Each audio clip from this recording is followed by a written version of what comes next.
Hola, hola, ¿qué tal? ¿Cómo están? Bienvenidos a este nuevo video. Ya estoy una vez más con ustedes para continuar platicando acerca del mundo de la clasificación arancelaria de mercancías. Les habla su amigo Jorge Sandoval, esto se llama acá Entre Aduaneros. Y bueno, sin más, vámonos directamente al tema del día de hoy. Me gustaría platicar con ustedes acerca de los famosos actuadores.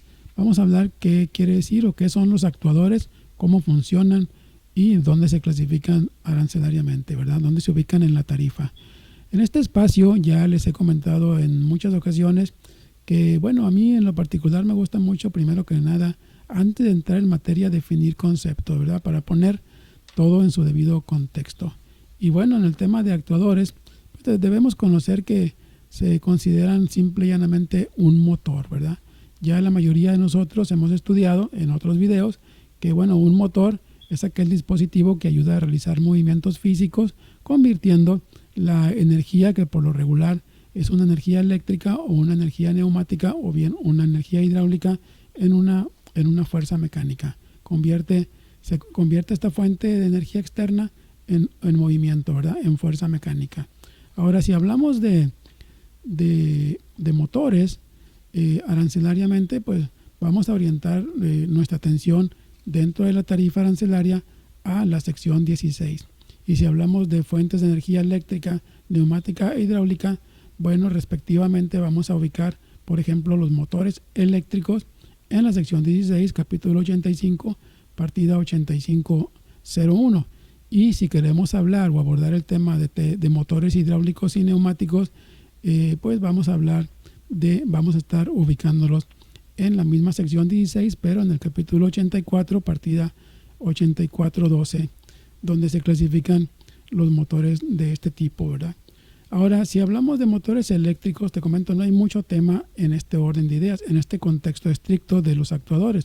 ¿Por qué? Porque, bueno, un motor eléctrico sí tiene mucho detalle cuando clasificamos un motor como tal, pero ahorita vamos a ver por qué lo consideramos un actuador y por qué no hay mucho tema que definir. Nos basta con saber que un actuador eléctrico se considera un motor eléctrico, partida 8501, y bueno, ya habremos de estudiar las características específicas de ese motor para considerarlo su partida arancelaria, su subpartida o bien su fracción arancelaria en consecuencia, ¿verdad?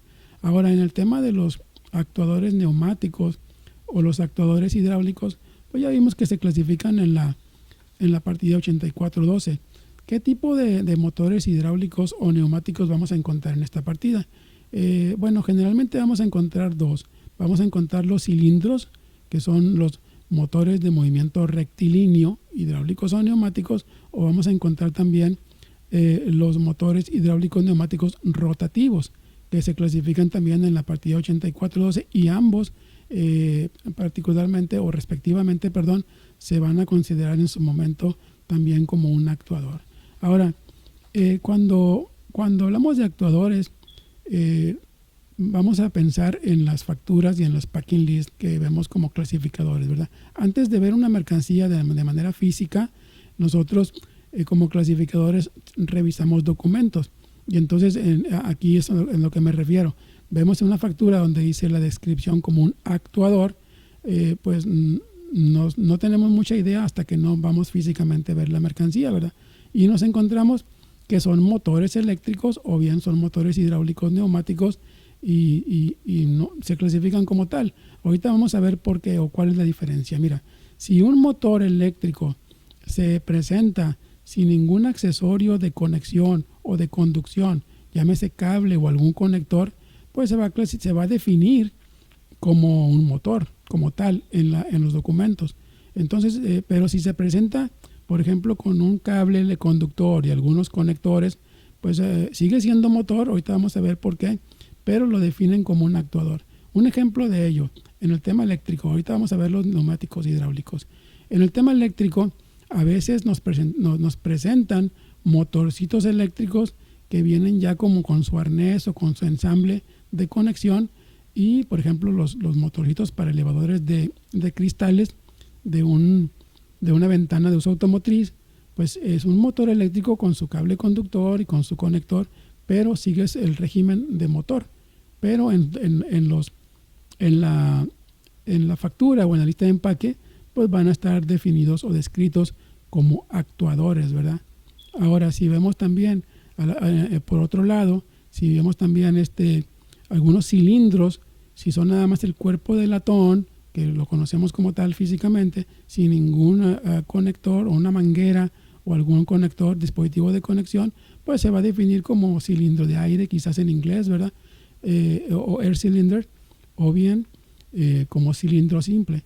Pero si ya se presenta con mangueras, con conexiones, sigue siendo un cilindro y se va a clasificar como tal, pero quizás vamos a encontrarlo definido como un actuador. Esa es la diferencia. ¿Por qué te digo esto? Porque va mucho más de un simple capricho, si lo podemos llamar de alguna manera, del proveedor o del exportador, de definir, en el caso de los cilindros o actuador, o en el caso de los motores o actuador.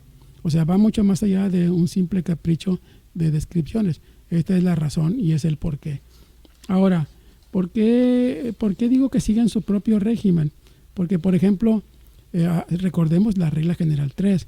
La regla general 3, la 3b, indica, entre otras cosas, bueno, sabemos que la regla tercera de las generales tiene 3 supuestos de fundamento legal, ¿verdad? Que la A, que es la partida específica sobre genérica, que tiene prioridad sobre el de alcance más genérico, el B, que es el carácter esencial de las mercancías, y el C, que es la última partida por orden numérico dentro de las susceptibles de tenerse razonablemente en cuenta, ¿verdad?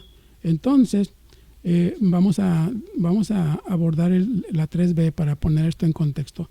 La regla 3B, y cito aquí, dice: los productos mezclados o las manufacturas compuestas de materias diferentes, que este no es el caso, o bien constituidas por la unión de artículos diferentes, que este sí es el caso, porque, por ejemplo, ya les dije, si tenemos un cilindro que está constituido como cilindro, pero trae mangueritas, trae conectores, ya es un dispositivo, ¿verdad? O un mecanismo. Entonces, aquí, atendiendo a esta regla 3B, vamos a seguir leyendo.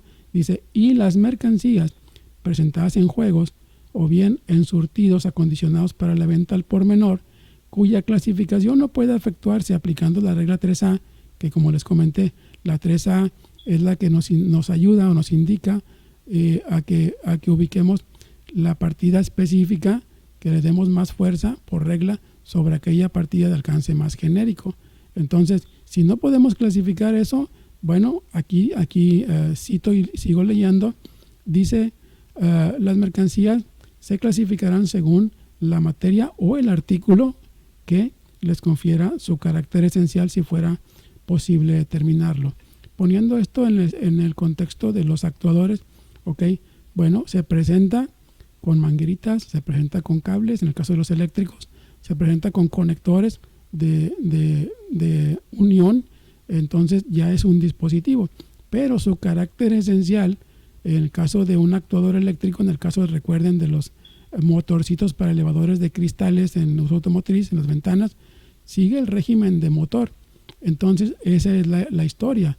El proveedor le va a poner actuador, y como clasificadores, bueno, vamos a clasificar, según sea el caso, como un motor eléctrico, ¿verdad? O en el caso de los neumáticos hidráulicos, como un cilindro neumático o un cilindro hidráulico, ¿verdad? Si fuera rectilíneo, o bien un motor hidráulico neumático rotativo, según sea el caso. Entonces, atendiendo esta regla, clasificamos según el carácter esencial. ¿Por qué? Porque la regla dice que se clasifican, entre otras cosas, los constituidos por la unión de artículos diferentes. Esa es la historia. Entonces, va mucho más allá de un capricho de definición por parte del proveedor. En alguna ocasión va a venir como actuador, en alguna ocasión se va a presentar como motor, pero sigue siendo, como repito, la historia es atendiendo esta regla 3B, que nos indica que se va a clasificar, va a orillar su régimen arancelario según el artículo que le confiera el carácter esencial. Y pues estamos de acuerdo que un cable o un conductor pues no le confiere el carácter esencial a un cilindro, ¿verdad? O a un motor eléctrico. Y esa es la historia por la que podemos ver actuadores y motores.